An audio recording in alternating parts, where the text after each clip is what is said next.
जय जिनेन्द्र मित्रों। एक बार फिर से आप सबका स्वागत है हमारी चैनल जैन कथा से पाठशाला तक में। ओम को नमन, ओमकार को नमन, ओम को नमन, ओमकार को नमन, सिद्ध प्रभु को नमन, सपंच परमेश्वरी को नमन। जी हाँ, नमोकार मंत्र के माध्यम से हम पंच परमेश्वरी को नमस्कार करते हैं। तो ठीक उसी तरह उनका छोटा स्वरूप ओम है, जो हमने आपको पहले भी बताया था। मैं आपको बहुत बहुत धन्यवाद, थैंक यू बोलना चाहती हूँ, क्योंकि आप सभी ने मेरी इस चैनल में बताए हुए स्टोरीज़ को देखा और बस ऐसे ही आप मेरे साथ जुड़े रहिए। मैं आपको नई नई धर्म से जुड़ी हुई स्टोरीज़ बताती रहूँगी।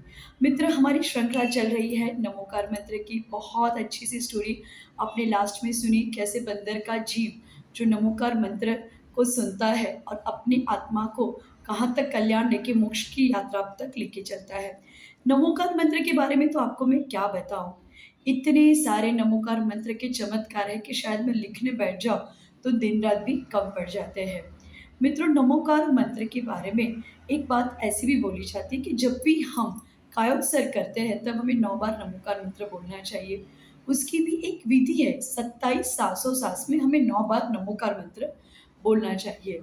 कैसे बोलना चाहिए मैं आपको भी बताऊंगी, पर उसके पहले मैं आपसे एक छोटी सी बात करना चाहती हूँ कि ये मित्रों कहा जाता है कि क्या है, हम जब पारस क्या सोना बन जाता है, किसके साथ रहने से सोना बन जाता है, आपको याद है? आपको याद करना है। मैं नेक्स्ट एपिसोड में इसके बारे में आपसे बात करने वाली हूँ। चलिए आज हम चलते हैं।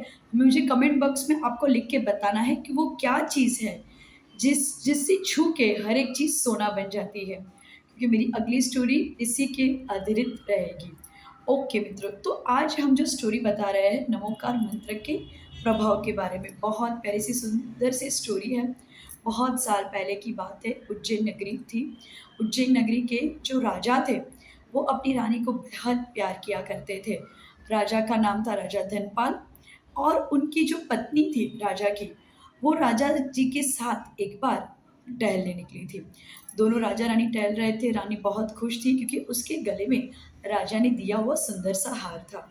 जब वो गार्डन में घूम रहे थे तभी वहां पे एक वेश्या थी, वसंत सेना। उसकी दृष्टि इस हार के ऊपर पड़ गई। बड़ी खुश हो गई वो हार को देख के, और सपने संजोने लगी कि काश वो हार मेरे गले में आ जाए। वो वैसा ही सपना लेके वो अपने घर चली गई। वसंत सेना के घर पे एक चोर आता है। जी हाँ दोस्तों, दृढ़ सूर्य नाम का चोर आता है। वो देखता है कि वसंत सेना काफ़ी अपसेट लग रही है, दुखी लग रही है, तो चोर वसंत सेना से पूछता है कि उसकी वजह क्या है। वसंत सेना ने अपने मन की बात बता दी। कहा कि यदि आप मुझे प्यार करते हो तो मेरे लिए वो हीरो का हार लेके आइए। बड़ा डिफिकल्ट था ये जो चोर था, दृढ़ सूर्य चोर के लिए, पर उसने बोला कि ठीक है। वो कैसे भी करके वो राजा के महल में जाता है और वो चोरी करके हार लेके आता है। पर हीरो का हार था, उसकी चमक से सिपाहियों को पता चल जाता है और वो दौड़ के पकड़ लेते हैं। दृढ़ सूर्य को राजा के सामने, धनपाल राजा के सामने लेके आया जाता है। जो राजा रहते हैं बड़े क्रोधित हो जाते हैं और उसको सूली पे चढ़ाने का हुक्म दे देते हैं। जी हाँ, उसको सूली पे चढ़ाने का हुक्म दे देते हैं। अभी उसको सूली पे चढ़ाया जाता है। आजू बाजू सब लोग रहते हैं, सोचते हैं कि देखो 5 पाप में से एक अधम पाप, चोरी का पाप इसने किया और उसकी क्या दुर्दशा हो गई। सूली पे चढ़ाने के बाद भी वो चोर की तुरंत मृत्यु नहीं होती है। तब वो अपनी पूरी ज़िंदगी के बारे में सोचता है। वो सोचता है कि मैंने कितने गलत काम किए हैं, क्या-क्या मैंने पाप किए जिस वजह से मुझे आज ही भुगतना पड़ता है। और वो सोचता है कि सबसे बड़ा पाप तो मैंने ये किया कि मैंने रानी का हार चुराया, और शायद इसी वजह से मेरी जान भी नहीं जा रही और मैं इतना तड़प रहा हूँ। उसी वक़्त वहाँ से धनदट सेठ निकलते हैं।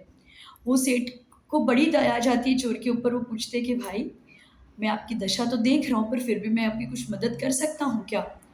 चोर बोलता है कि सेठ जी, मेरे पे कृपा कीजिए, मुझे बड़ी प्यास लगी है, मुझे पानी दीजिए। सेठ बोलते हैं कि मैं पानी तो तुम्हें दूँगा, पर एक बात सुनो, मैंने 12 वर्ष मुनिवर के चरण में रह के एक मंत्र प्राप्त किया है और कहा जाता है वो मंत्र बड़ा चमत्कारी है। मैं तुम्हें वो मंत्र बुलाता हूँ, तुम्हें वो मंत्र बोलना है। क्योंकि मैंने जो साधना की है, आराधना की, उसके बाद मुझे मंत्र मिला है।